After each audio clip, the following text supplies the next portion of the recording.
اچھا، تو قانون ہماری زندگیوں کو، ہمارے معاشرے کو مطلب ایک طرح سے شیپ کرتے ہیں، ہے نا؟ جی بالکل، ایک پورا ڈھانچہ فراہم کرتے ہیں۔ تو آج ہم پاکستان کے ایک بہت ہی بنیادی قانون، پاکستان پینل کوڈ 1860، جو ظاہر ہے وقت کے ساتھ کافی بدلا بھی ہے، جی اس پر کچھ بات چیت کرنے والے ہیں۔ جی، یہ ایک کارنر سٹون ہے ہمارے فوجداری نظام کا۔ ہمارے پاس اس کی کچھ خاص شقیں ہیں، کچھ منتخب حصے ہیں۔ مقصد یہ نہیں کہ سارا قانون پڑھ دیں، وہ تو ممکن ہی نہیں، بالکل، بہت ضخیم ہے۔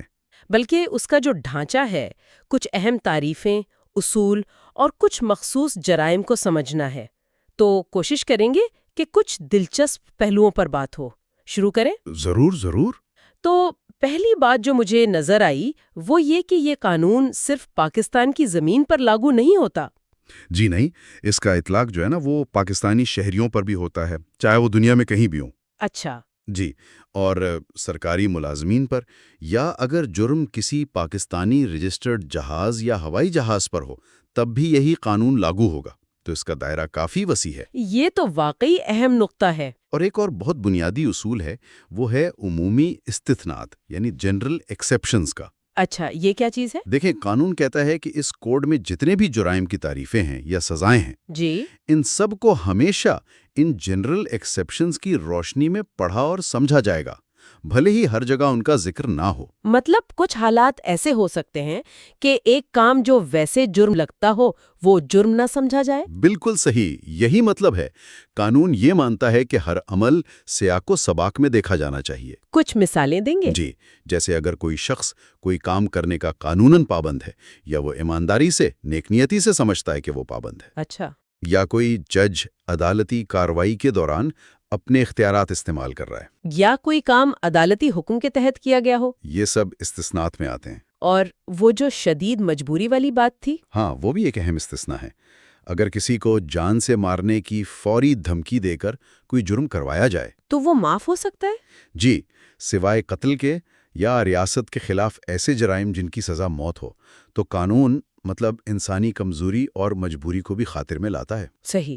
اور وہ اپنے دفاع کا حق، سیلف ڈیفense؟ جی، نجی دفاع کا حق بھی اسی باب میں ہے، اور کچھ خاص حالات میں یہ حق جان لینے تک بھی استعمال کیا جا سکتا ہے۔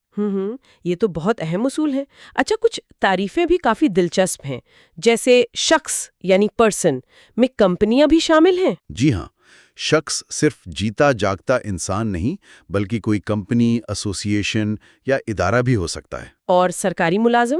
اس کی تعریف تو بہت ہی وسیع ہے۔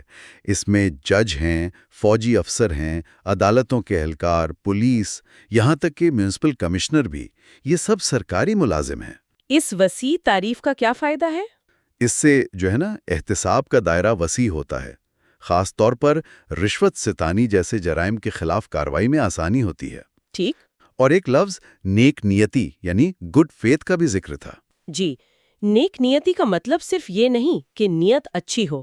قانون کہتا ہے نیک نیتی تب مانی جائے گی جب کوئی کام مناسب احتیاط اور توجہ یعنی ڈیو کیئر اینڈ اٹینشن سے کیا گیا ہو۔ صحیح۔ اچھا، اب آتے ہیں سزاؤں پر۔ سزائے موت اور عمر قید کا ذکر ہے، کیا انہیں کم کیا جا سکتا ہے؟ جی، حکومت کے پاس اختیار ہے کہ وہ ان سزاؤں کو کم کر دے، لیکن ایک اہم بات یہ ہے کہ اگر جرم قتل ہو یا باب 16 یعنی انسانی جسم کے خلاف جرائم سے متعلق ہو تو پھر متاثرہ فریق یا اگر وہ زندہ نہیں تو ان کے ورثہ کی رضامندی ضروری ہوگی۔ یہی اصول صدر کے معافی کے اختیارات پر بھی لاگو ہوتا ہے۔ یہ تو قصاص اور دیت والے قوانین کا اثر لگتا ہے۔ بالکل۔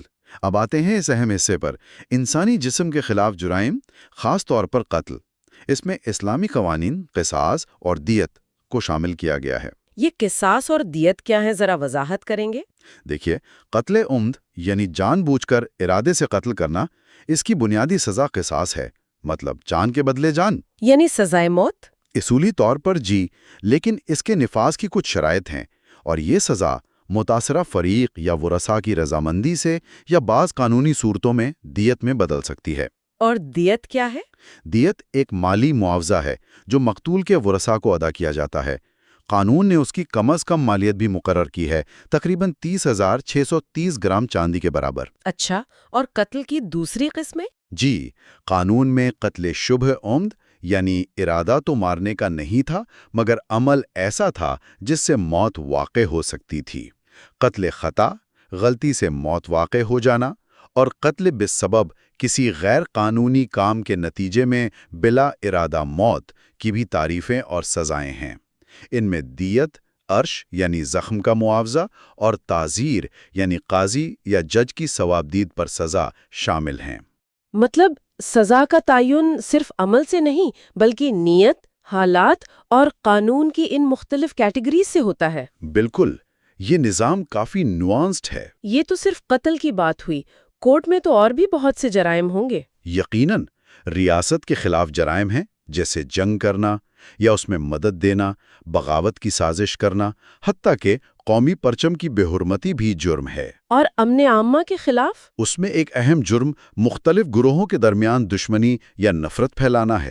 سرکاری ملازمین سے متعلق رشوت لینا ایک بڑا جرم ہے۔ جھوٹی گواہی دینا؟ جی، جھوٹی گواہی دینا یا بنانا، خاص طور پر اگر اس کا مقصد کسی کو پھانسی کی سزا دلوانا ہو تو یہ بہت سنگین جرم ہے۔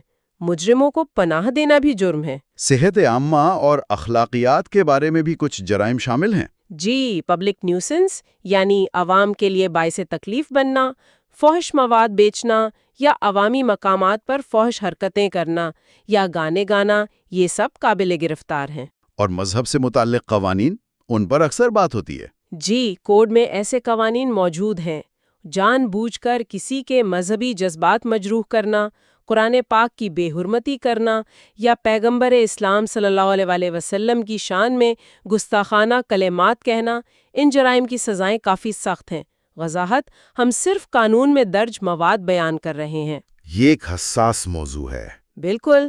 اب اگر دیگر عام جرائم کی بات کریں تو حد سے بیجا یعنی کسی کو غلط طریقے سے قید رکھنا، مجرمانہ طاقت کا استعمال کرنا، حملہ کرنا، اغوا کرنا، خاص طور پر تاوان کے لیے اغوا۔ جی، پھر چوری، بتہ خوری، دھوکہ دہی، جال سازی اور حد کے عزت یعنی ڈیفیمیشن، ان سب کی اپنی اپنی تعریفیں، استثناءات اور سزائیں قانون میں تفصیل سے بیان کی گئی ہیں۔ یعنی ہر جرم کے اپنے انگریڈینٹس ہیں جن کا ثابت ہونا ضروری ہے۔ جی ہاں، اور ایک اور اہم بات، جرم میں اعانت کرنا یعنی ابیٹمنٹ، کسی کا جرم پر اکسانا، سازش میں شامل ہونا یا کسی قسم کی مدد فراہم کرنا، وہ بھی جرم ہے۔ جی وہ خود ایک مکمل جرم ہے۔ یہاں تک کہ اگر آپ پاکستان میں بیٹھ کر کسی ایسے کام کی اعانت کریں جو بیرون ملک جرم ہو تو وہ بھی اسی زمرے میں آئے گا۔ اچھا، اور اگر کوئی جرم کرنے کی کوشش کرے مگر کامیاب نہ ہو پائے؟ وہ بھی قابل سزا ہے۔ قانون کی دفعہ 511 اسی بارے میں ہے۔ جرم کی کوشش کرنا بھی ایک جرم ہے، چاہے وہ کوشش ناکام ہی کیوں نہ ہو جائے۔ قانون صرف نتیجے کو نہیں، ارادے اور کوشش کو بھی دیکھتا ہے۔